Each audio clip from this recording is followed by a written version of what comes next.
এখন আমাদের যত অভাব, সে অভাবটা আসলে সবচেয়ে বেশি, আমি চিন্তা ভাবনা করে দেখলাম, সবচেয়ে বেশি অভাবটা হলো আমাদের ভাবের। আপনার জীবনে একটি বারের জন্য খুবই সিরিয়াসনেসের সাথে আপনার জীবনের অপরাধগুলোর কথা স্মরণ করে এগুলোর পরিণাম যদি আল্লাহ শাস্তি দেন তাতে কি হতে পারে, আল্লাহর শাস্তি কত ভয়াবহ হতে পারে, এই সব বিষয়গুলোকে মাথায় রেখে আল্লাহর কাছে আপনি মুক্তি লাভের জন্য চোখের পানি ফেলে ছলছল করে একা নির্জন একটু ক্ষমা চাইবেন।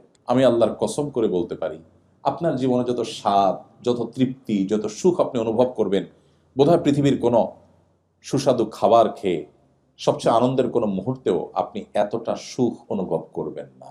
দুর্ভাগ্য সে মানুষগুলোর যাদের আমাদের জীবনে আল্লাহর কাছে একটি বারের জন্য 40, 50, 60 বছরে মুসলিম হওয়ার পরও চোখের পানি ফেলে 2-5 মিনিটের জন্য ক্ষমা চাওয়ার সুযোগ হয়।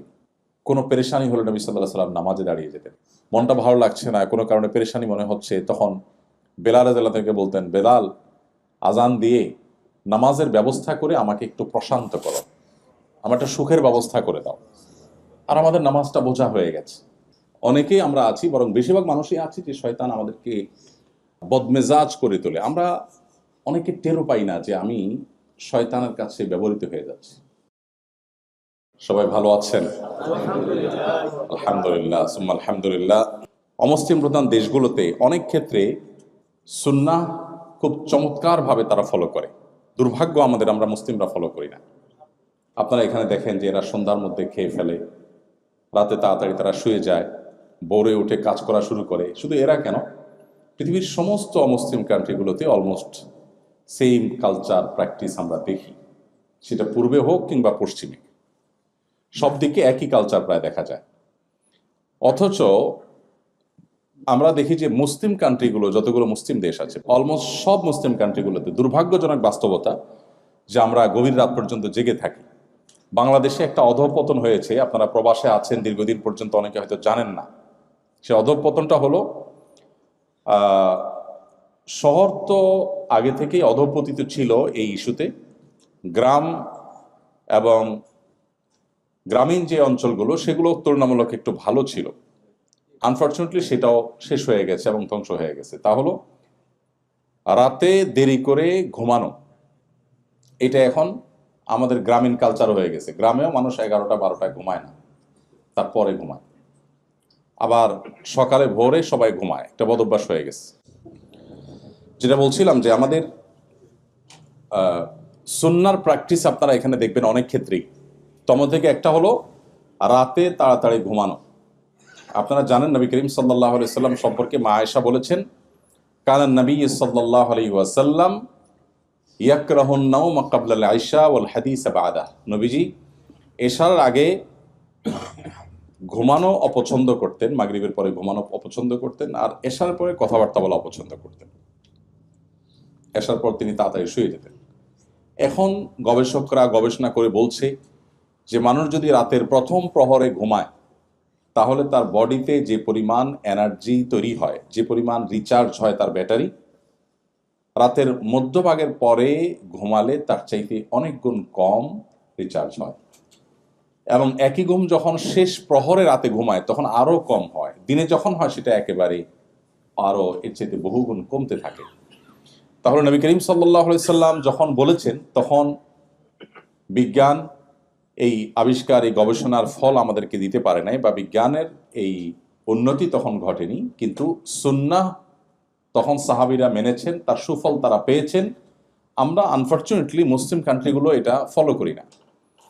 ইভেন মিডল ইস্টের মতো এই আরব কান্ট্রিগুলোতে পর্যন্ত গভীর রাত পর্যন্ত জেগে থাকা, এটা একটা কমন তাদের ট্র্যাডিশন এবং সিস্টেমে পরিণত হয়েছে, আপনারা জানেন। এবং সকালে ঘুমানো, নবী করিম সাল্লাল্লাহু আলাইহি সাল্লাম দোয়া করেছেন, আল্লাহুম্মা বারিক লি উম্মতি ফি বুকুরিহা, আল্লাহ আমার উম্মতের জন্য সকালের সময়টাতে আপনি বরকত দান করুন। অমুসলিমরা যখন নবী করিম সাল্লাল্লাহু আলাইহি সাল্লামের সুন্নাহকে তারা আঁকড়ে ধরেছে, তাদের জীবনে তার ফলাফল, সুফল তারা ভোগ করছে। আনফর্চুনেটলি আমরা মুসলমানরা সেটা ভোগ করছি না। তো আমাদের নবী করিম সাল্লাল্লাহু আলাইহি সাল্লাম 1450 বছর আগে প্রায় যে সমস্ত সুন্নাহর নির্দেশ আমাদেরকে দিয়ে গেছেন, এখন সেগুলোর সুফল দুর্ভাগ্যজনকভাবে অমুসলিমরা ভোগ করছে, কারণ তারা আমল করছেন। অথচ আমরা মুসলিমরা আমাদের নবীজির সুন্নাহকে আমল করছি না এবং তার সুফলও আমরা পাচ্ছি না। তো আলহামদুলিল্লাহ, এখান থেকে আপনাদের সেই লাইফস্টাইল আপনাদের অভ্যাস হয়ে যাচ্ছে সন্দেহাতীতভাবে, এটা একটা ভালো দিক এবং ভালো গুণ। তো সেজন্যই খুব গভীর রাত পর্যন্ত আমরা প্রোগ্রামে যাব না ইনশাআল্লাহ। আমি কোরআনে কারিমের 2-3টি আয়াতকে সামনে রেখে ইনশাআল্লাহ কিছু কথা বলতে চাই। আউযু বিল্লাহি মিনাশ শাইতানির রাজীম। ওয়াসারিউ ইলা মাগফিরাতিম মির রাব্বিকুম ওয়া জান্নাতিন আরদুহাস সামাওয়াতু ওয়াল আরদ উইদ্দাত লিল মুত্তাকিন الذين ينفقون في السراء والضراء والكاظمين الغيظ والعافين عن الناس والله يحب المحسنين والذين إذا فعلوا فاحشة أو ظلموا أنفسهم ذكروا الله فاستغفروا لذنوبهم ومن يغفر الذنوب إلا الله ولم يصروا على ما فعلوا وهم يعلمون أولئك جزاؤهم مغفرة من ربهم وجنات تجري من تحتها الأنهار خالدين فيها ونعم أجر العاملين কোরআনে কারিমের সূরা আলে ইমরানের 33, 34 এবং 35, 36 এই কয়েকটি আয়াত আমি তেলাওয়াত করেছি। খুব সংক্ষেপে ইনশাআল্লাহ আয়াতগুলোর সামারি আপনাদের সামনে নিবেদন করার চেষ্টা করব। শুরুতেই আমরা নিয়ত করে নেই আমরা এখান থেকে কিছু আমল করার সিদ্ধান্ত কোরআন এবং হাদিস থেকে পরিষ্কার কিছু বার্তা নিয়ে তারপর যাব ইনশাআল্লাহ। আল্লাহ রাব্বুল আলামিন ইরশাদ করছেন, ওয়াসারিউ ইলা মাগফিরাতিম মির রাব্বিকুম ওয়া জান্নাতিন আরদুহাস সামাওয়াতু ওয়াল আরদ, অর্থাৎ তোমরা প্রতিযোগিতায় অবতীর্ণ হও, দৌড়াও এবং দ্রুত গতিতে অগ্রসর হও তোমাদের রবের পক্ষ থেকে দেওয়া মাগফিরাতের জন্য, এবং সে জান্নাতের আশায় যে জান্নাতের প্রস্থতা নবমণ্ডল এবং ভূমণ্ডলের প্রস্থতার মতো। উইদ্দাতিল মুত্তাকিন, যে জান্নাত মুত্তাকিদের জন্য তৈরি করা হয়েছে। এই আয়াতে পরিষ্কারভাবে আল্লাহ রাব্বুল আলামিন আমাদেরকে কম্পিটিশনের একটা সূত্র বলেছেন। আমরা প্রতিযোগিতা করব কিসে? আজকে মাগরিবের নামাজ আমি এখানে পড়িয়েছি, আপনারা অনেকেই দ্বিতীয় রাকাত আমরা সূরা তাকাসুর পড়েছি, লক্ষ্য করেছেন। সেখানে আল্লাহ রাব্বুল আলামিন বলেছেন, আলহাকুমুত তাকাসুর হাত্তা জুরতুমুল মাকাবির।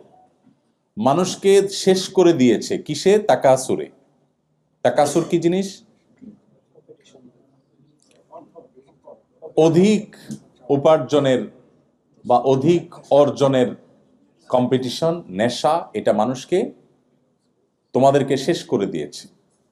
হাত্তা জুরতুমুল মাকাবির, এই কম্পিটিশন চলতে থাকে কতক্ষণ? কবরে যাওয়া পর্যন্ত। আল্লাহু আকবার। কোরআন এমন এক মহান গ্রন্থ, দুর্ভাগ্য আমাদের, আমরা মুসলিম কজন মানুষ এখানে আছি যে হাত তুলে বুকে হাত দিয়ে বলতে পারবো আমি কোরআনের শুরু থেকে শেষ পর্যন্ত একটি বারের জন্য ভালো করে পড়েছি। আমাকে মাঝে মধ্যে বিভিন্ন পডকাস্টে যেতে হতো এক সময়, এখন যাওয়া হয় না, সুযোগ হয় না। তো বইয়ের উপর আমাদের রকমারিতে আমাদের মাহমুদুল হাসান সোহাগ ভাই, আপনারা অনেকে চিনেন, বইটিয়ান মানুষ।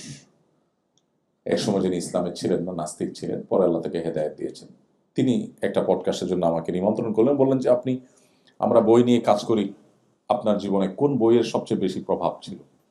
তাই বললাম, ভাই আমি আসলে খুব অলস মানুষ, বই টই পড়া আমার একেবারে হয় না। তবে বই যদি বলেন তো মানুষের রচিত বই এর কোনোটারই বিশেষ প্রভাব আমি কম্পেয়ার করার মতো আমি বলতে পারবো না বা মনে পড়ে না। তবে কোরআনের যে প্রভাব আল্লাহ তাআলা আমার উপর রেখেছেন সেটা বোধহয় আমি আপনাকে 2-4 ঘন্টা না, সারা জীবন বলে হয়তো শেষ করতে পারবো না। প্রতিটা আয়াতের প্রভাব।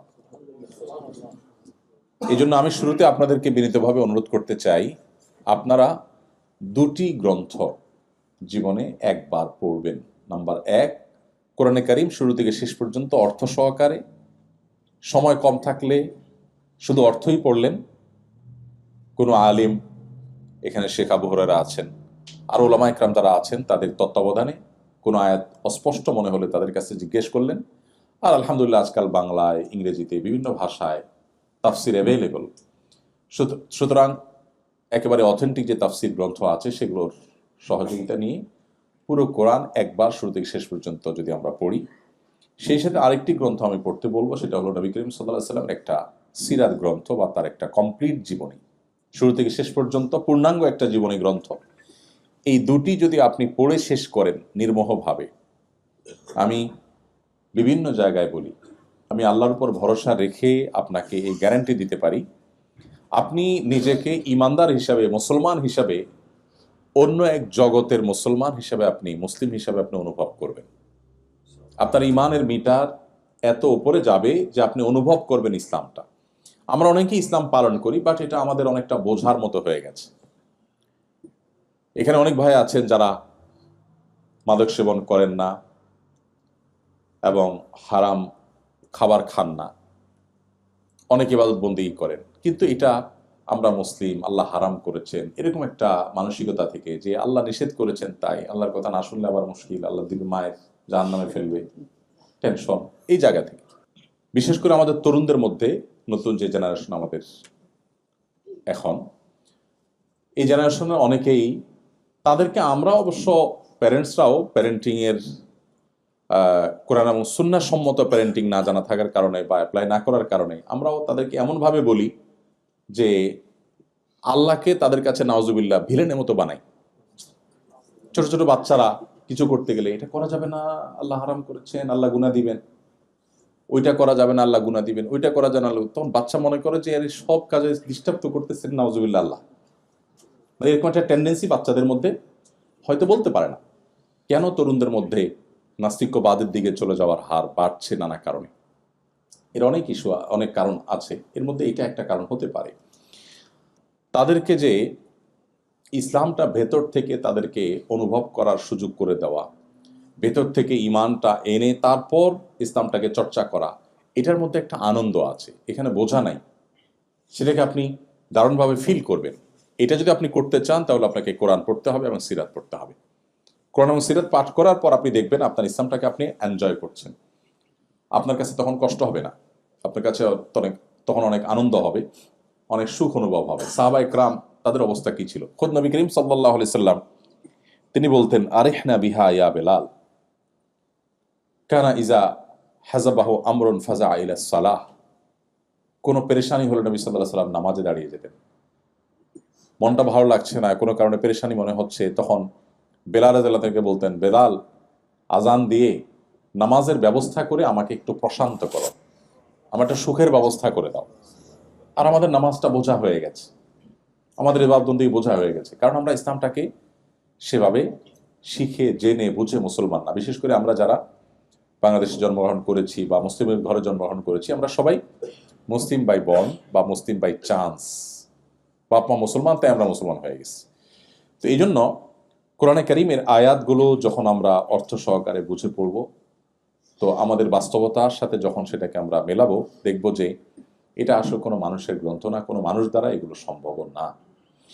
সেজন্য আমি শুরুতে আপনাদের প্রতি উদাত্ত আহ্বান রাখলাম যে কোরআনে কারীম অর্থ সহকারে একটি কমপ্লিট সিরাত গ্রন্থ কমপক্ষে আমরা একটিবার শুরু থেকে শেষ পর্যন্ত পড়ে শেষ করব, এবং ভালো হয় ফ্যামিলিতে গ্রুপ স্টাডি করা গেলে। আমি জার্মানির বার্লিনে আমাদের কিছু ভাইদেরকে পেয়েছি, দারুল ইসলাম নামে একটা সংগঠনের অধীনে তারা কাজ করেন। 40-45 জন মেম্বার, তারা অলমোস্ট সবাই পিএইচডি হোল্ডার, সবাই বেশ ভালো ভালো অবস্থানে সেখানে আছেন। তো আমি তাদের জিজ্ঞেস করলাম আপনাদের দিনই মোটিভেশন, আমাকে সেখানে নেওয়ার জন্য তারা অনেক দিন চেষ্টা, শেষ পর্যন্ত সাকসেস। বললাম যে সিক্রেটটা কি? তো ওনারা বললেন সিক্রেট হলো কোরআন।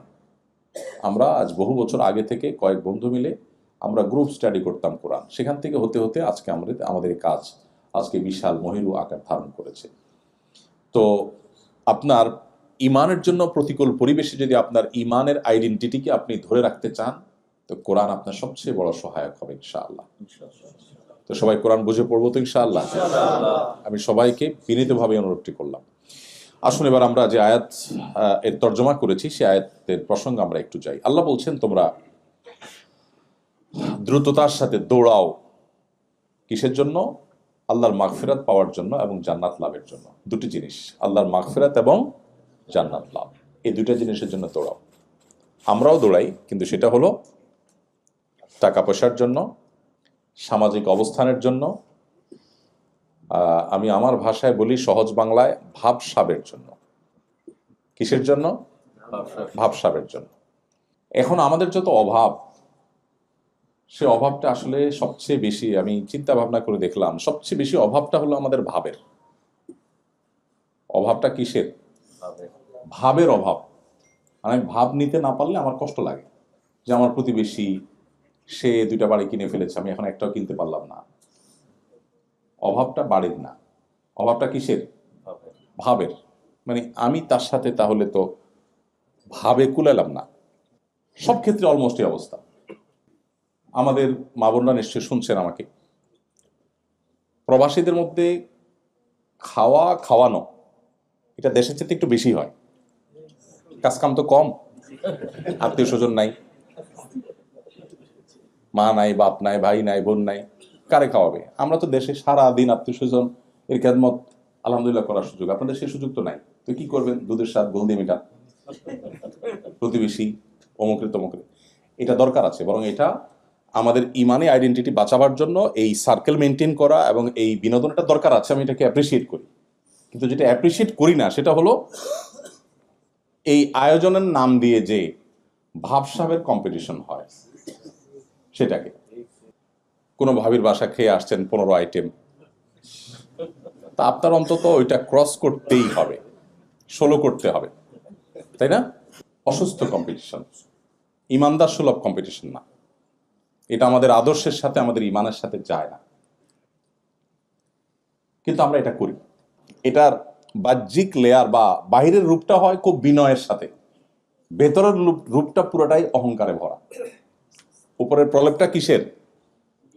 বিনয়ের প্রলেপ। কিরকম বিনয়ের প্রলেপ? মনে করেন 15 পদ করলেন, করার পর মেহমানরে খাইতে দিলেন, মেহমানরে খাইতে বসায়া এরপরে আপনার ভাবসাবের আসল রূপ জাহির করা শুরু হয়। বলেন যে ভাই আসলে আমার বাজার থেকে হাঁস আনার কথা ছিল, হঠাৎ ডিউটির চাপ পড়ে গেছে, পারলাম না, হাঁসটা মিস হয়ে গেছে। আপনার ভাবি আরো 2টা ভর্তা করার কথা ছিল, অমুক অমুক ভর্তা, হঠাৎ করে একটু ঝামেলা হলো, পারলো না। এটার বাহ্যিক রূপ হলো বিনয়, যে হে মেহমান সাহেব, আপনার আরো খেদমত করা দরকার ছিল, বাট আমরা পারলাম না, এটা আমাদের ত্রুটি। কিন্তু এর ভেতরের রূপটা হলো অহংকার। সেটা হলো, এটার আসল তর্জমা হলো, এই কথার আসল অনুবাদ হলো যে মেহমান, তুমি যে 15 পদ খাচ্ছ, তুমি মাইন্ড ইট, আমাদের ক্ষমতা ইচ্ছে অনেক বেশি। আমি 16 পদ তোমাকে খাওয়াইতে পারতাম না, পারতাম, জাস্ট ঝামেলা আসছে দেখে, তাহলে দেখতা তুমি। তোমার ভাবি আরো 2 পদ দিত, জাস্ট ঝামেলা আসছে জন্য পারে নাই। আমরা ইচ্ছে অনেক বেশি পারি, তুমি কি মনে করছো? এটারে তুমি বেশি মনে করো না, আমাদের ক্ষমতা এর চাইতে আরো বেশি। এটা হলো এটার অনুবাদ। তাহলে দিন শেষে কম্পিটিশনটা কিসের? ভাবের। ইমানদার ভাবের কম্পিটিশন করবে না। আল্লাহ তাআলা আয়াত ইমানদারের কম্পিটিশনের আইটেম বলে দিয়েছেন। কম্পিটিশন হবে আল্লাহর মাগফিরাত আদায়ের জন্য, কম্পিটিশন হবে জান্নাত লাভের জন্য। ভাইরা আমার, বস্তুবাদের মধ্যে হাবুডুবু খাচ্ছি, ভোগবাদ আমাদেরকে গ্রাস করে ফেলেছে চতুর্দিক থেকে আষ্টে পৃষ্ঠে, যার কারণে আমাদের আসল লক্ষ্য, জীবনের টার্গেট, সেটা দূরে সরে যাচ্ছে, আমরা সেখান থেকে সরে যাচ্ছি। শয়তান আমাদেরকে জীবনের অগুরুত্বপূর্ণ বিষয়গুলোকে আমাদের কাছে সবচেয়ে গুরুত্বপূর্ণ করে তুলেছে। এই জন্য প্রয়োজন হলো পুরো পরিবারের সিদ্ধান্ত গ্রহণ করা। কম্পিটিশন আমরা সবাই করব, কিসের জন্য? আমাদের লক্ষ্য, গোল কি হবে, সেটা আমাদের ফ্যামিলির প্রত্যেকে বসে ডিসাইড করতে হবে। আল্লাহ তাআলা আমাদেরকে সেই নির্দেশ দিচ্ছেন যে তোমরা যদি আল্লাহর মাগফিরাত এবং জান্নাত লাভের জন্য যদি দৌড়াতে থাকো, হাঁটলে হবে না, কি করতে হবে? দৌড়াতে হবে। তার মানে সাধারণ পথ চলা হলে হবে না, দুনিয়া টুকটাক না, আখেরাত টুকটাক, আর দুনিয়া হলো ঠিকঠাক। নামাজটা কোনো মতে, জবটা একেবারে খুব গুরুত্বের সাথে। তো এটা তো দৌড়ানো না, এটা হলো হাঁটা। তো আল্লাহ তাআলা আমাদেরকে নির্দেশ করছেন যে আমরা আল্লাহর মাগফিরাতের জন্য দৌড়াই এবং জান্নাত লাভের জন্য দৌড়াই। মাগফিরাত লাভের জন্য দৌড়ানো বলতে কি বোঝায়? মাগফিরাত লাভের জন্য দৌড়ানো মানে আল্লাহর কাছে মাপ চাওয়া। পৃথিবীতে মানুষ মানুষের কাছে মাপ চাইলে ভালো ফিল হয় না খারাপ ফিল হয়? আমি কি বোঝাতে পেরেছি প্রশ্নটা? আপনি যদি কারোর কাছে মাপ চাইতে হয়, কোনো কারণে আপনি এমন কিছু বলে ফেলেছেন যে একটা বাজে সিচুয়েশনে পড়েছেন, এখন আপনাকে ক্ষমা চাইতে হলো সবার সামনে বা পেছনে ভাই আমি সরি, আমার ভুল হয়ে গেছে, আমাকে মাফ করে দেন, এই যে ক্ষমা চাওয়া, এই ক্ষমা চাওয়ার ফিলিংসটা মানুষের ভালো হয় না খারাপ হয়?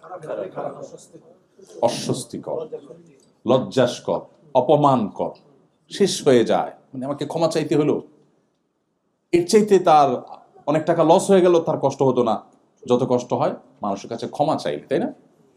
সুবহানাল্লাহ, আল্লাহ রাব্বুল আলামিন আমাদেরকে সে ক্ষমা চাওয়ার টেন্ডেন্সি তৈরি করার জন্য বলছে, কিন্তু পার্থক্য হলো সে ক্ষমাটা মানুষের কাছে চাওয়া নয়। কার কাছে চাওয়া? আল্লাহর কাছে চাওয়া। আপনারা নিশ্চয়ই বিভিন্ন সময় আল্লাহর কাছে ক্ষমা চেয়েছেন, ইস্তেগফার করার সুযোগ হয়েছে আমাদের অ্যাজ এ মুসলিম, সবারই কম বেশি হয়েছে। কিন্তু আমি আপনাকে আহ্বান করব, আপনার জীবনে একটি বারের জন্য খুবই সিরিয়াসনেসের সাথে আপনার জীবনের অপরাধগুলোর কথা স্মরণ করে এগুলোর পরিণাম যদি আল্লাহ শাস্তি দেন তাতে কি হতে পারে, আল্লাহর শাস্তি কত ভয়াবহ হতে পারে, এই সব বিষয়গুলোকে মাথায় রেখে আল্লাহর কাছে আপনি মুক্তি লাভের জন্য চোখের পানি ফেলে ছলছল করে একা নির্জন একটু ক্ষমা চাইবেন। ভাইরা আমার, একই কাজ যেটা মানুষের কাছে করার পর আপনি অপমান বোধ করেন, অস্বস্তি বোধ করেন, সেটা যখন আপনি আল্লাহর কাছে নিবেদন করবেন, আমি আল্লাহর কসম করে বলতে পারি আপনার জীবনে যত স্বাদ, যত তৃপ্তি, যত সুখ আপনি অনুভব করবেন, বোধহয় পৃথিবীর কোনো সুস্বাদু খাবার খেয়ে সবচেয়ে আনন্দের কোনো মুহূর্তেও আপনি এতটা সুখ অনুভব করবেন না। আল্লাহর কাছে ক্ষমা চাওয়াটা এত আনন্দের, এত তৃপ্তির। দুর্ভাগ্য সে মানুষগুলোর যাদের আমাদের জীবনে আল্লাহর কাছে একটি বারের জন্য 40, 50, 60 বছরে মুসলিম হওয়ার পরও চোখের পানি ফেলে 2-5 মিনিটের জন্য ক্ষমা চাওয়ার সুযোগ হয়নি। আল্লাহ রাব্বুল আলামিন আমাদের সবাইকে আল্লাহ তাআলার ইস্তেগফারকারী বান্দাদের কাতারে শামিল হওয়ার তৌফিক দান করুন। আল্লাহ তাআলা কোরআনে কারিমে বিভিন্ন জায়গায় আল্লাহ সেসব বান্দাদের প্রশংসা করেছেন, আল মুস্তাগফিরিনা বিল আসহার, যারা ভোর রাতে উঠে আল্লাহর কাছে ক্ষমা প্রার্থনা করে, চোখের পানি ফেলে, এই মানুষগুলোর প্রশংসা আল্লাহ জায়গায় জায়গায় করেছেন। ইস্তেগফারকারী বান্দা আল্লাহর কাছে অনেক প্রিয়, অনেক পছন্দের। আল্লাহ মূর্খতা সুলভ দৃষ্টিভঙ্গির কারণে আমাদের অনেককে বলতে শোনা যায়, অনেক সময় আমরা বলি যে আমার জীবনে কোনো পাপ করি নাই, আমার জীবনে কোনো অপরাধ করি নাই। যে এই কথা বলে ইটসেলফ এটাই সবচেয়ে বড় অপরাধ। প্রতি মুহূর্তে আমাদের অজান্তে অসংখ্য গুনাহ করছি, অসংখ্য গুনাহ। তো যাই হোক, আল্লাহর কাছে মাগফিরাত লাভ, আল্লাহর কাছ থেকে এটা করার জন্য আল্লাহ আমাদেরকে দ্রুত গতিতে অগ্রসর হতে বলেছেন। এই জন্য আমরা সেই কাজটি করব। আল্লাহ আমাদের সেই তৌফিক দান করুন। প্রিয় ভাইরা আমার, মাগফিরাত এমন একটা জিনিস, ইস্তেগফার এমন একটা জিনিস, এটা মানুষের দুনিয়া এবং আখিরাতের সকল সমস্যার সমাধানের মূল সূত্র। অনেক ভাই ব্রাদার, অনেক বোনেরা আমাদের কাছে জানতে চান যে ভাই খুব বিপদে পড়ে গেলে কি করব, কোন দোয়া পড়ব।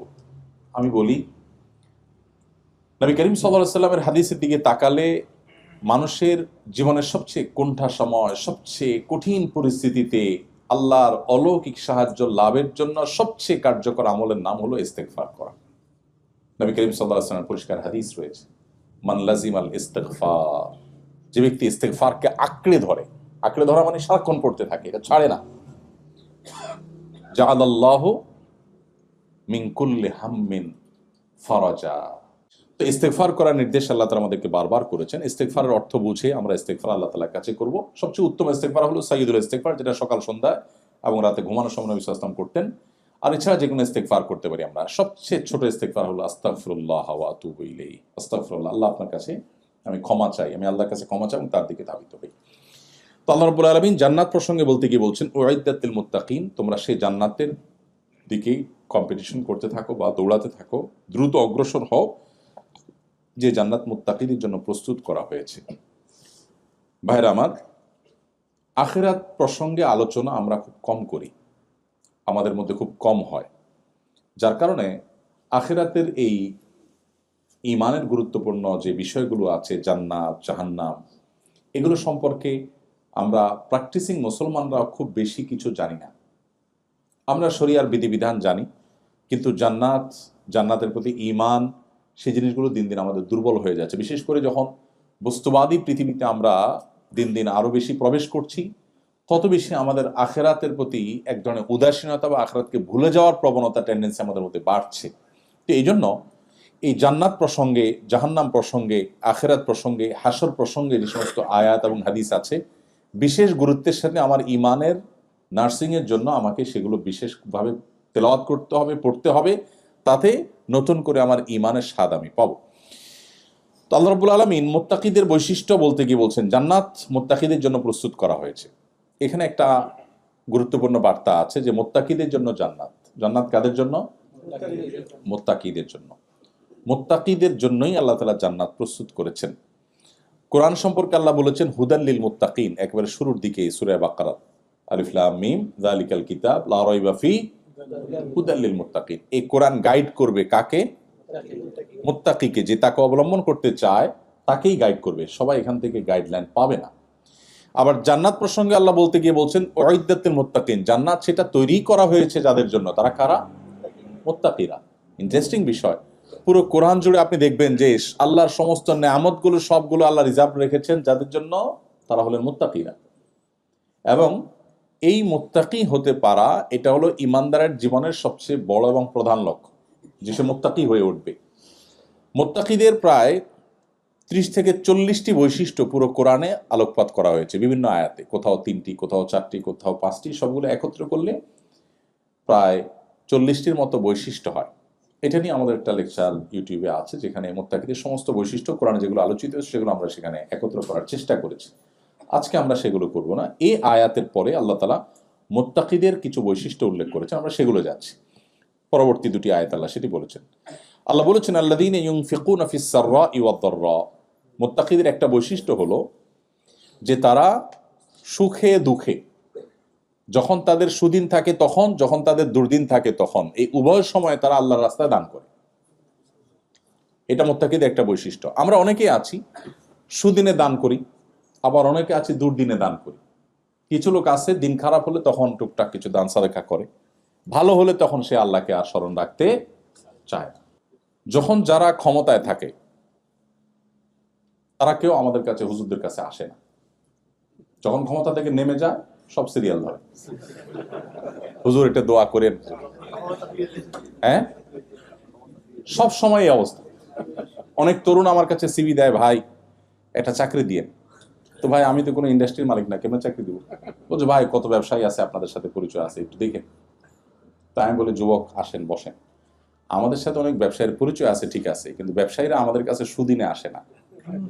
যখন ধরা খেয়ে দেউলিয়া হওয়ার দশা হয় তখন আসে, হুজুর একটু পানি পড়া দেন, দোয়া দেন। যখন সুদিন আসে তখন হুজুর দেখার সময় তার হাতে আর থাকে না, তখন সে দূরে দূরে থাকে।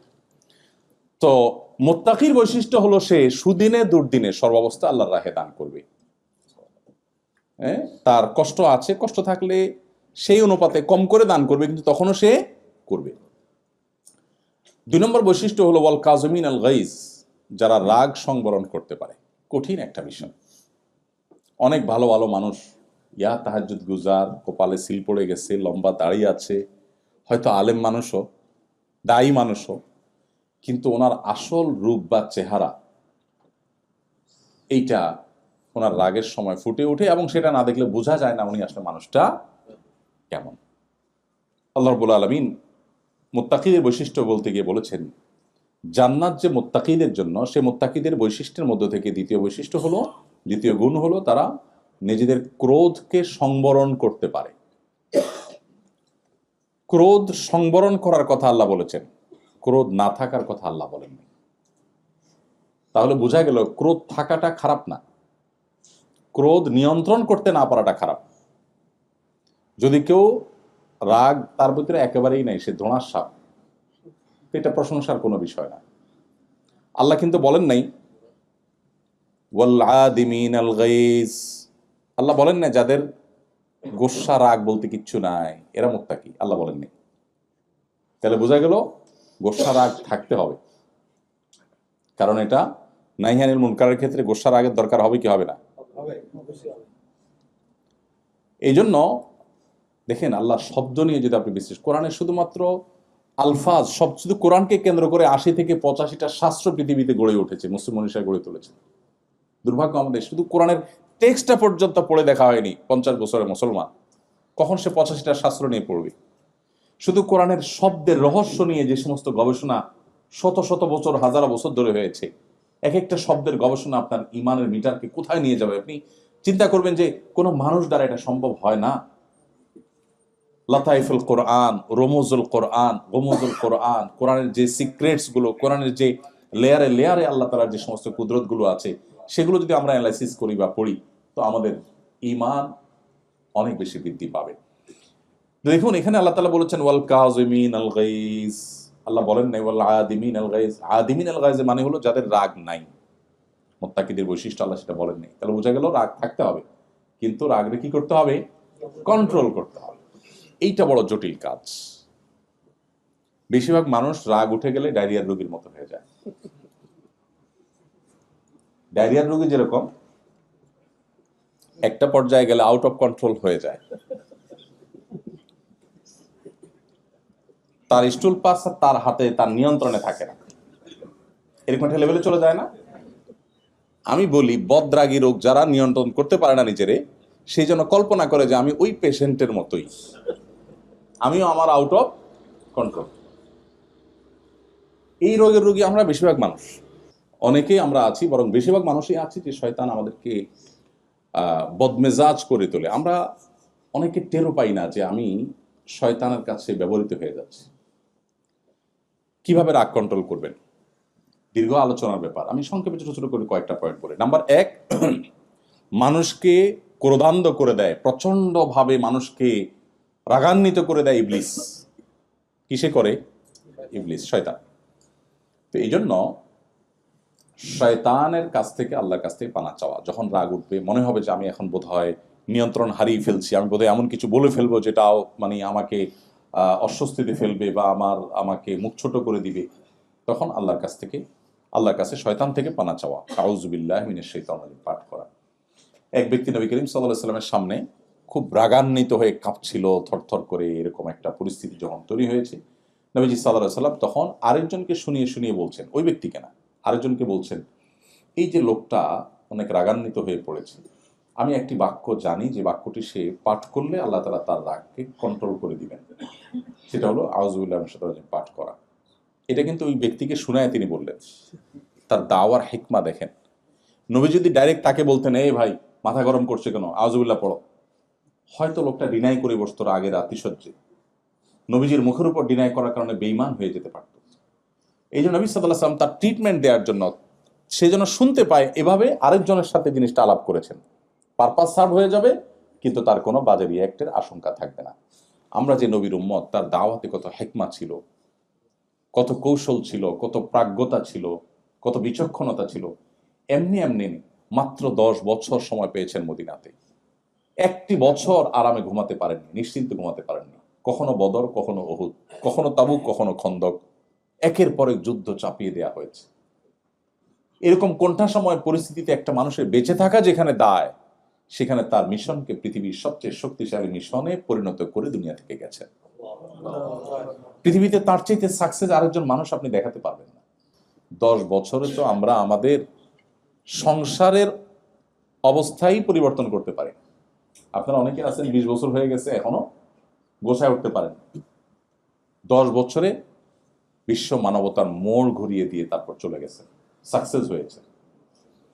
এই মানুষটি আল্লাহ রাব্বুল আলামিন তাকে যে বিচক্ষণতা দিয়েছেন, তাকে যে হিকমা দিয়েছেন, সেটা কোরআনের প্রতি শব্দে শব্দে তার হিকমার আলোচনা রয়েছে। এই জন্য নবীজির সম্পর্কে তার সহধর্মিনী আমাদের মা আয়েশা রাদিয়াল্লাহু তাআলা বলেছেন, কানা খুলুকুল কোরআন, নবীজির চরিত্র ছিল কোরআন। তো এখানে নবী সাল্লাল্লাহু আলাইহি ওয়াসাল্লাম যখন দেখলেন ওটা রাগান্বিত হয়েছে, তিনি সরাসরি তাকে না বলে তিনি বললেন, আমি একটা বাক্য জানি যেটা বললে তার রাগ প্রশমিত হয়ে যাবে। তার রাগ প্রশমিত হয়ে গেছে। আপনারা এও জানেন, বারবার শুনেছেন যে নবীজি যখন সোসাইটিতে কোনো ভায়োলেশন দেখতেন, কোনো শরিয়া বিরোধী কাজ দেখতেন, আল্লাহর বিধানের পরিপন্থী কিছু দেখতেন কোনো ব্যক্তি বিশেষের মধ্যে, তাকে বললে হয়তো তিনি লজ্জায় পড়ে যাবেন, আনইজি ফিল করবেন, নবীজি মিম্বরে উঠে বলতেন, আমার কি হলো, কিছু লোককে দেখি তারা এরকম এরকম কাজ করে যেটা করা উচিত নয়। তাতে যাকে তিনি সংশোধন করতে চাইতেন তিনি সংশোধিত হয়ে যেতেন, আবার তিনি কারোর সামনে লজ্জার মুখেও পড়তেন না। তো এইভাবে আমাদের প্রিয় নবী সাল্লাল্লাহু আলাইহি ওয়াসাল্লাম তার দ্বীনকে প্রতিষ্ঠিত করবার জন্য, তার দ্বীনকে জিন্দা করবার জন্য, আমাদের আত্মশুদ্ধির জন্য তিনি বহুমুখী চেষ্টা করেছেন। তাহলে মুত্তাকিদের দ্বিতীয় বৈশিষ্ট্য হলো রাগ সংবরণ করা। রাগ কিভাবে সংবরণ করব, তার একটা পদ্ধতি বললাম, খুব বেশি মাথা গরম হয়ে গেলে কি পড়তে হবে? আউযু বিল্লাহি মিনাশ শাইতানির রাজিম। এটার অর্থ বুঝে উপকারিতা চিন্তা করে পড়তে হবে। শুধু মন্ত্রের মতো পড়লাম সেই মানসিকতা থেকে পড়া উচিত না, পড়তে হবে বুঝে। আল্লাহ বলেছেন কোরআনে কারিমে, ইম্মা ইয়ানজাগান্নাকা মিনাশ শাইতানি নাজগুন ফাস্তাইজ বিল্লাহি মিনাশ শাইতানির রাজিম। শয়তান যখন তোমাকে খোঁচা দিবে বা তোমাকে ক্ষতিগ্রস্ত করবে, বিভ্রান্ত করবে, করতে চাইবে, তখন তুমি আল্লাহর কাছে পানা চাইবে শয়তান থেকে। তাহলে শয়তান থেকে যখনই আশ্রয় চাইবো, আল্লাহ আমাদের রাগ সংবরণ করবেন। এখন মুশকিল হলো লজিকের দুনিয়া, লজিক পাগল এই পৃথিবীতে। এখন সবকিছুতে সায়েন্সের উন্নতি অগ্রগতি, আমাদের সবকিছুতে লজিক লাগে। এখন প্রশ্ন হলো, রাগ উঠছে আমার, মাথা গরম হয়ে গেছে, আউযুবিল্লাহ পড়লে দূর হয়ে যাবে, কেমন কথা? আমরা তো ট্যাবলেট খাইলে অসুখ ভালো হয়, কোরআন পড়লে ভালো হয়ে যাবে, এটা তো আমাদের বুঝে আসে না, তাই না? এখন ভয়েস কমান্ডের যুগ, মোবাইল ভয়েসে কাজ হয় সেটা তো অনেক পুরান। গাড়ি ভয়েস কমান্ডে গাড়ি চলে, সেটাও পুরান হয়ে গেছে। এখন আরো লেটেস্ট জিনিস চলে আসছে। এখন তো আপনার এসি লাগবে, সুইচ টিপ দেওয়া তো দূরের কথা, হাই এসি, এসিকে আপনি নক করে বলবেন তুমি স্টার্ট হও, বন্ধ হও, সেটাও করার দিন পুরান হয়ে গেছে। এখন লেটেস্ট কি? লেটেস্ট হলো আপনি গরম ফিল করছেন, অটোমেটিক এসি চলবে। আপনি ঠান্ডা ফিল করছেন, এসি বন্ধ হবে। তো আমি যদি মোবাইলকে যদি বলি হাই শ্রী কল অমুক, আমার এই কথা যদি মোবাইল শুনে এবং যদি অ্যাকশন হয়, তো আল্লাহর কালাম পড়ে যখন আমি বলবো তখন কেন অ্যাকশন হবে না?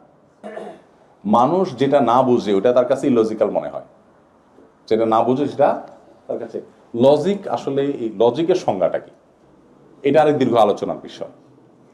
আজ থেকে যখন 200 বছর আগে বিদ্যুৎ ছিল না, তখনকার একজন মানুষ, তাকে যদি বলা হতো যে ভাই ওয়ালের এই জায়গাটাতে এই জিনিসটাকে সুইচ বলে, এটা টিপ দিলে লাইট জ্বলবে, এটা 200 বছর আগে যদি মানুষকে বলা হতো, তাহলে তার কাছে এই কথাটা কি লজিক্যাল ছিল না ইলজিক্যাল ছিল?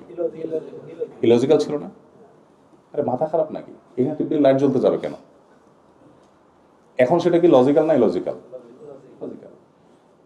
আগামী 500 বছর পরে যে আবিষ্কারটা হবে, যেটা এখনো হয়নি, সেটা এখন আমাদের কাছে কেউ বললে আমাদের কাছে মনে হবে ইলজিক্যাল, কারণ আমি জানি না সেটা।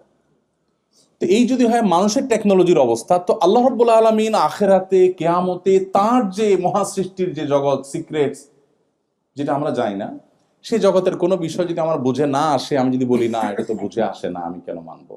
এইটা হবে একেবারেই অজ্ঞতা সুলভ অ্যাপ্রোচ। তো আউযুবিল্লাহ পড়লে রাগ প্রশমিত হয়, নবী সাল্লাল্লাহু আলাইহি ওয়াসাল্লাম এই হাদিসের উপর আমরা আমল করব। 1। 2 নম্বর হলো, রাগ প্রশমিত হওয়ার জন্য নবী সাল্লাল্লাহু আলাইহি ওয়াসাল্লাম বলেছেন অবস্থার পরিবর্তন করতে। এটা একেবারে হাতে নাতে আমরা দেখতে পাবো। দাঁড়ানো অবস্থায় রাগান্বিত হয়ে গেলে বসে যাওয়া, বসা অবস্থায় রাগান্বিত হলে শুয়ে যাওয়া, এবং আরো একটা কার্যকর উপায় হলো স্থান ত্যাগ করা।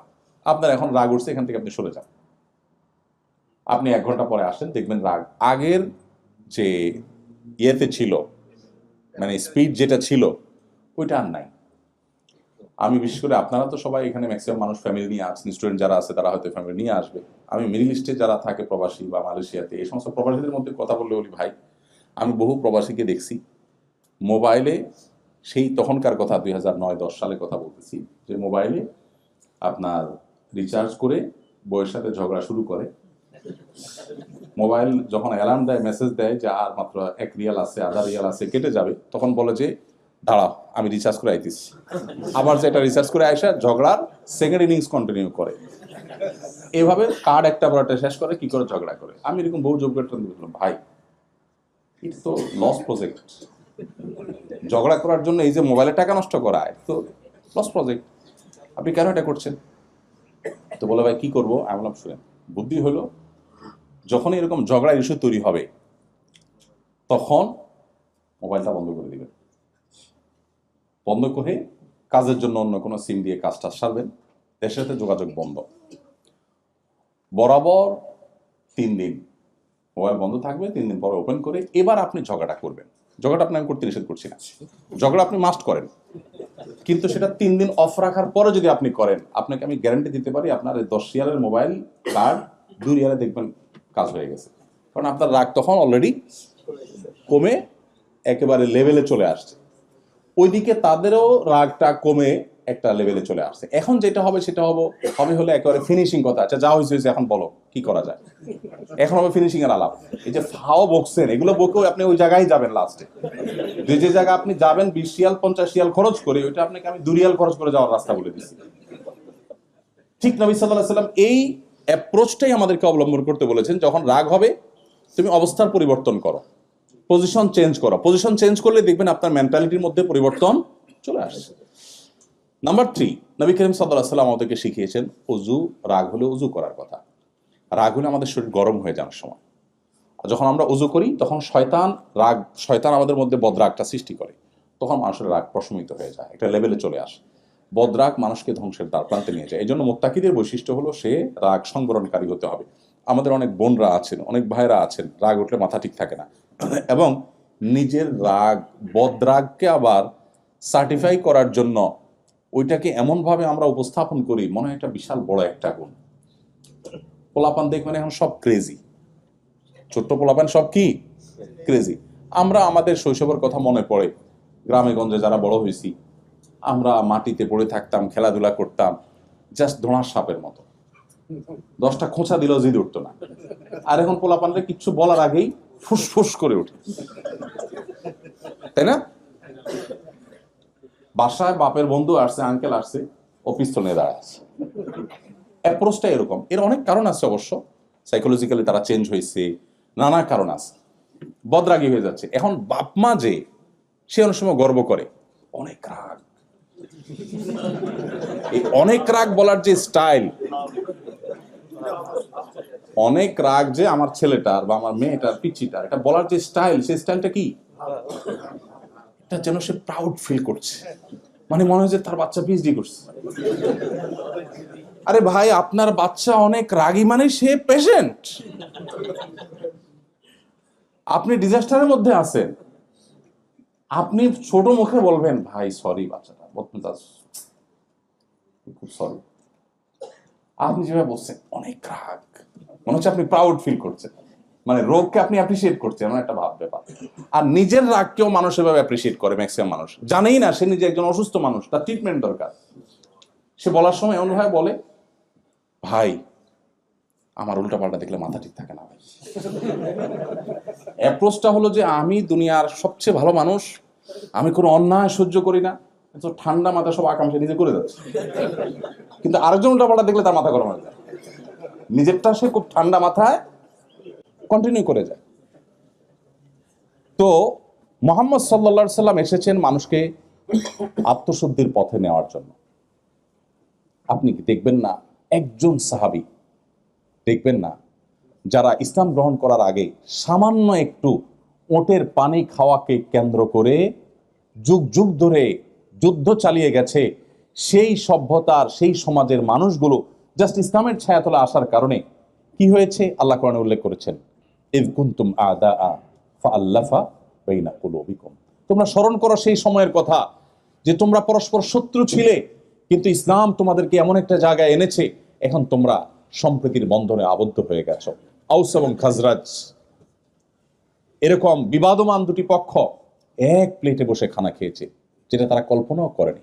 নবী সাল্লাল্লাহু আলাইহি সাল্লামের সান্নিধ্য, তিনি মানুষকে মানুষ হিসেবে গড়ে তুলেছেন, এবং সেজন্যই কোরআন দেখেন প্রতিটা শব্দে শব্দে আমাদেরকে সেই পথে পথে নির্দেশ করেছে। এই জন্য নবী সাল্লাল্লাহু আলাইহি সাল্লাম রাগ সংবরণ করার জন্য আমাদেরকে অজুর পরামর্শ দিয়েছে। অজু করলে রাগ কি হবে, প্রশমিত হবে।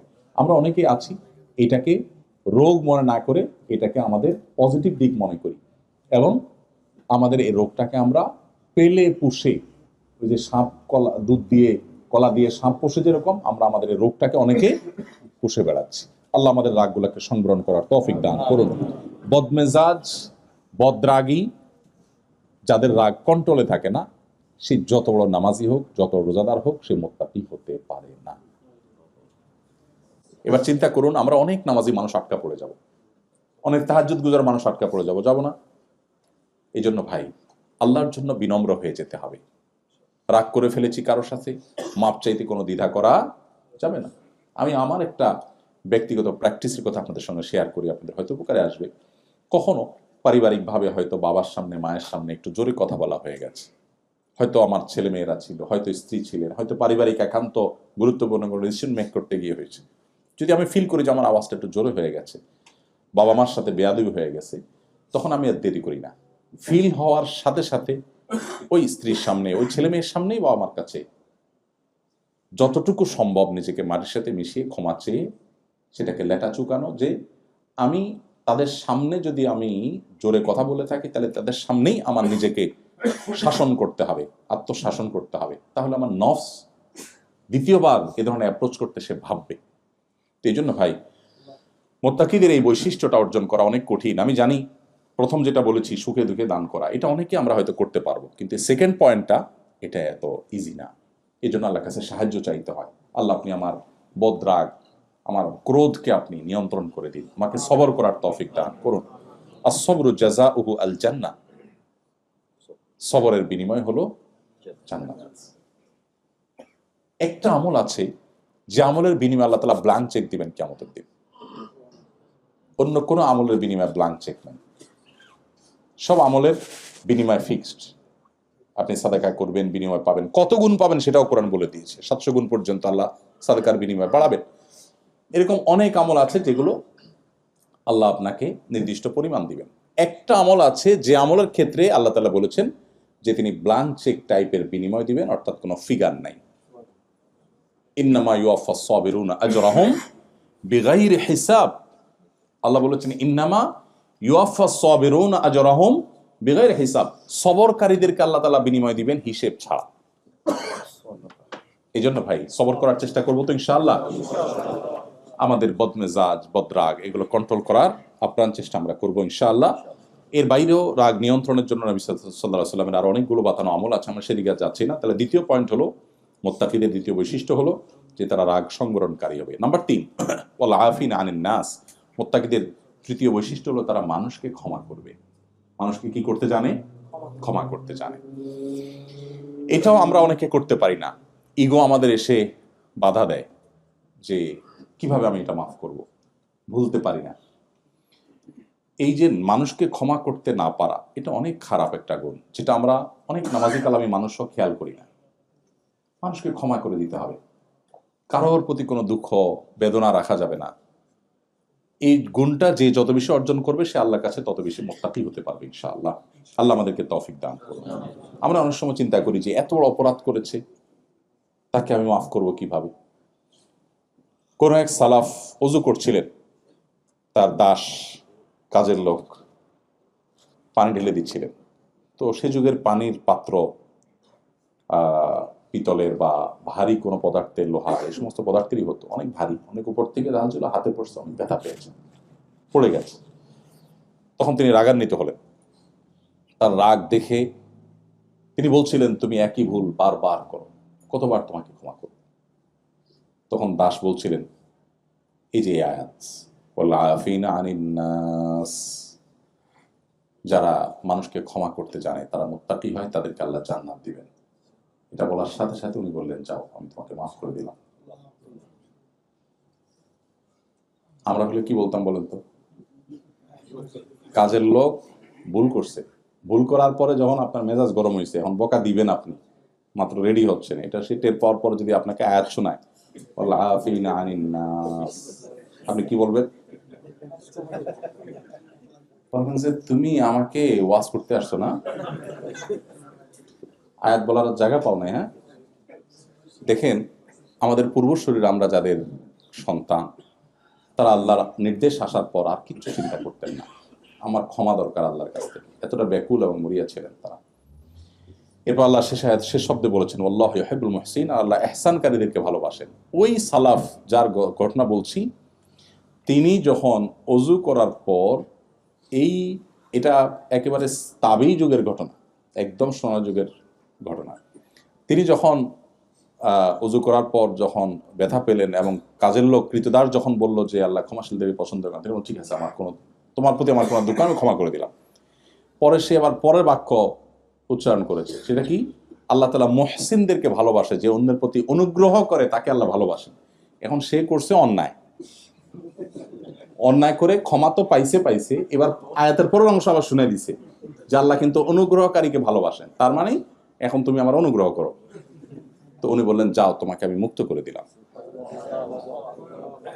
এগুলো রূপকথার গল্প নয়, এগুলো হাদিস, কোরআনের তাফসির বর্ণিত ঘটনা। আমরা তাদের সন্তান, তাদের উত্তরসূরি আমরা, যাদের কাছে কোরআনের আয়াতের নির্দেশ আসার পর তারা ডান বাম ভাবতেন না। সে যুগে একটা কৃতদাস আজাদ করা, মুক্ত করা, আর এ যুগে একটা মার্সিডিজ গাড়ি কাউকে হাদিয়া করা অলমোস্ট এক জিনিস। এত দামি অ্যাসেট ছিল সে যুগে, এটা দান করে দিলেন, চাইলে বিক্রি করতে পারতেন। কেন? যে আমি চাই আল্লাহ আমাকে মুত্তাকিদের কাতারে শামিল করুন। কত বৈশিষ্ট্যের কথা আমরা শুনি কোরআনে, আমরা যখন আয়াত পড়ি কত মুত্তাকিদের বৈশিষ্ট্য আছে আমরা খেয়ালও করি না। একটা বৈশিষ্ট্য অ্যাচিভ করার জন্য এই মুহূর্তের মধ্যে এত বড় বড় স্যাক্রিফাইস তারা করেছেন। এমনি এমনি গোটা পৃথিবী তাদের পায়ের নিচে আসে নাই, এমনি এমনি গোটা পৃথিবী তারা শাসন করেন, এমনি এমনি তারা গোটা পৃথিবীর নেতৃত্বের আসনে আসেন নাই। তাদেরকে কোরআনের যোগ্যতায় তারা যোগ্য করে তুলেছেন। আজ কোরআন একদিকে, আমরা আরেক দিকে। কিছু লেবাস আছে, 2-4 রাকাত নামাজ কালাম পড়ি, নিজেকে অনেক ভালো মুসলমান মনে করি। তাকওয়া এক জগতে, আমরা আরেক জগতে। আল্লাহ আমাদের সবাইকে মুত্তাকিদের ইমাম হওয়ার তৌফিক দান। আল্লাহ কত সুন্দর দোয়া শিখিয়েছেন সূরা ফুরকানের 74 নম্বর আয়াত, রব্বানা হাবলানা মিন আজওয়াজিনা ওয়া যুররিয়াতিনা কুররাতা আয়ুন ওয়াজআলনা। আল্লাহু আকবার। আয়াতে আল্লাহ আমাদেরকে শেখাচ্ছেন আমরা যেন দোয়া করি। আমরা মুত্তাকি হতে চাই তা না, আমরা মুত্তাকিদের ইমাম হতে চাই। এই জন্য মুত্তাকিদের ইমাম হওয়ার আগে তো মুত্তাকি হইতে হবে অ্যাটলিস্ট। অতএব আজ থেকে আমরা রাগ সংবরণ করার নিয়ত করবো তো ইনশাআল্লাহ। এমন কোন মানুষ পৃথিবীতে থাকবে না যাকে আমি ক্ষমা করতে জানবো না। নবী করিম সাল্লাল্লাহু আলাইহি সাল্লাম যদি হিন্দাকে ক্ষমা করতে পারেন, তিনি যদি আবু সুফিয়ানকে ক্ষমা করতে পারেন, আপনি কার উপরে অভিমান করে বলবেন আমি তাকে ক্ষমা করব না? সবাইকে ক্ষমা করবো তো ইনশাআল্লাহ। সোসাইটিতে চলতে গেলে অনেকের প্রতি অভিমান হয়, অনেকের প্রতি কষ্ট হয়, কিন্তু এগুলো ক্ষমা করতে জানা, এটাই ইমানদারের সিফাত। শয়তান আমাদেরকে এই গুণটা অর্জন করতে দেন, আমাদেরকে শক্ত করতে চায়, আমরা নরম হব ইনশাআল্লাহ। এরপরে আল্লাহ তাআলা মুত্তাকিদের বৈশিষ্ট্য বলতে গিয়ে পরের আয়াতে বলেছেন, ওয়াল্লাযীনা ইযা ফাআলু ফাহিশাতান আও যালামু আনফুসাহুম যাকারুল্লাহ। মুত্তাকিদের আরেকটা বৈশিষ্ট্য হলো, কোন একটা অন্যায় কাজ হয়ে গেলে, কোন একটা অশ্লীল কাজ হয়ে গেলে, কোন একটা গুনাহের কাজ হয়ে গেলে, আও যালামু আনফুসাকুম, নিজের প্রতি নিজে কোনো অবিচার করে ফেললে, যাকারুল্লাহ, আল্লাহকে তারা স্মরণ করে, আল্লাহকে স্মরণ করে, ফাস্তাগফারু লিযুনুবিহিম, এরপর আল্লাহর কাছে তার এই পাপের জন্য সে ইস্তেগফার করে, ক্ষমা প্রার্থনা করে। ওয়া মান ইয়াগফিরুয যুনুবা ইল্লাল্লাহ, আর আল্লাহ ছাড়া কে ক্ষমা করার অধিকার রাখে।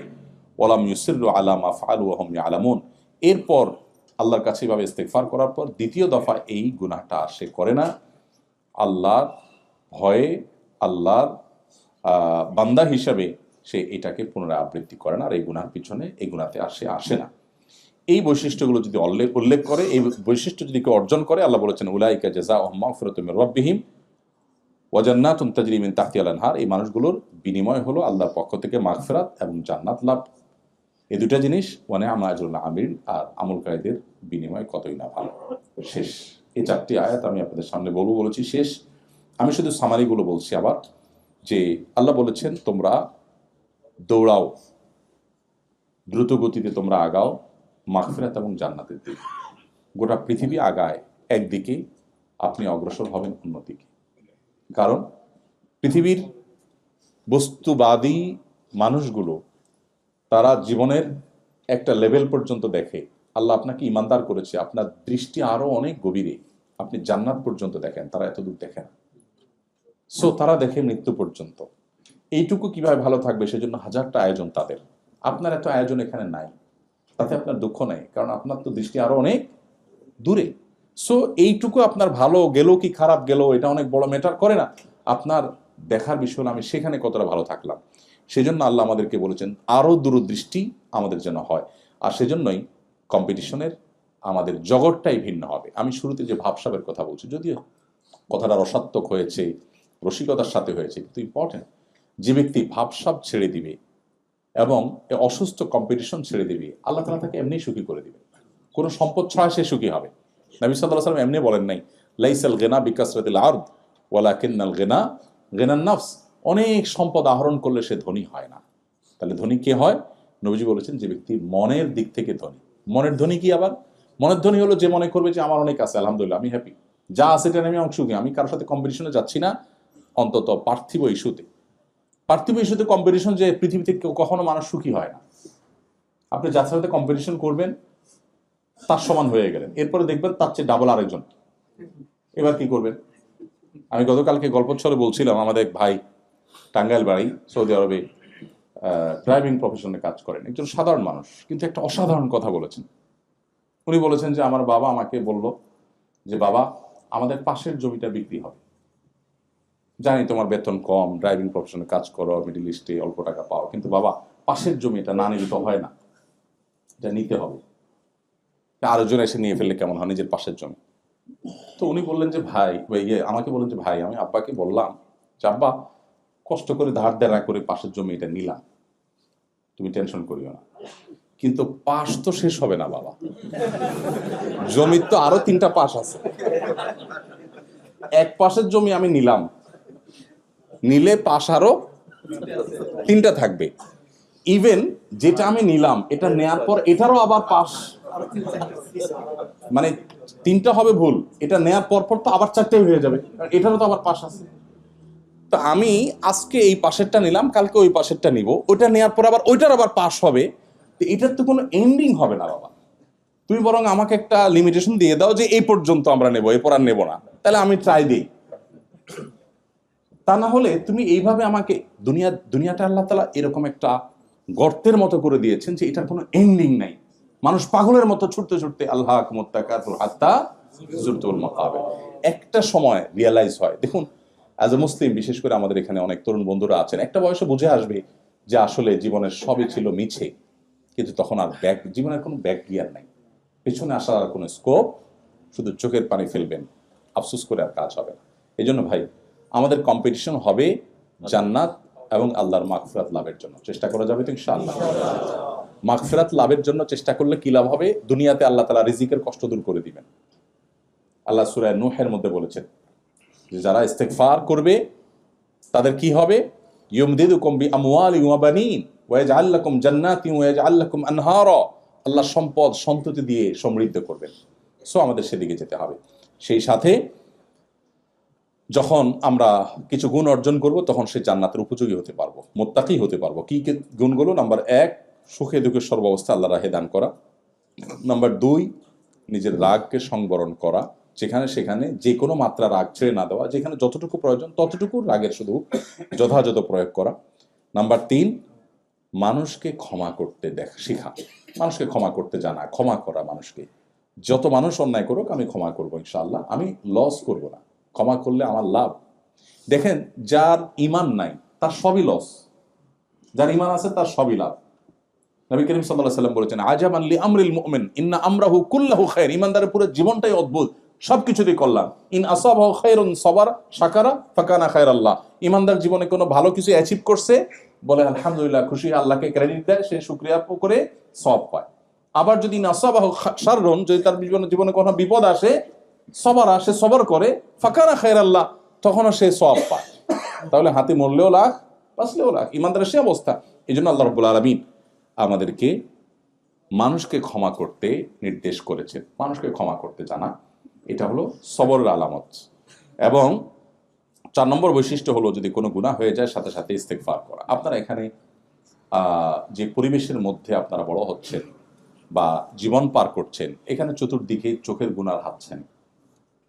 কতবার ইস্তেগফার করা উচিত, কতবার ইস্তেগফার করা উচিত, কত বেশি ইস্তেগফার করা উচিত, আল্লাহর সাথে বোঝাপড়াটা কত বেশি পরিষ্কার করা উচিত।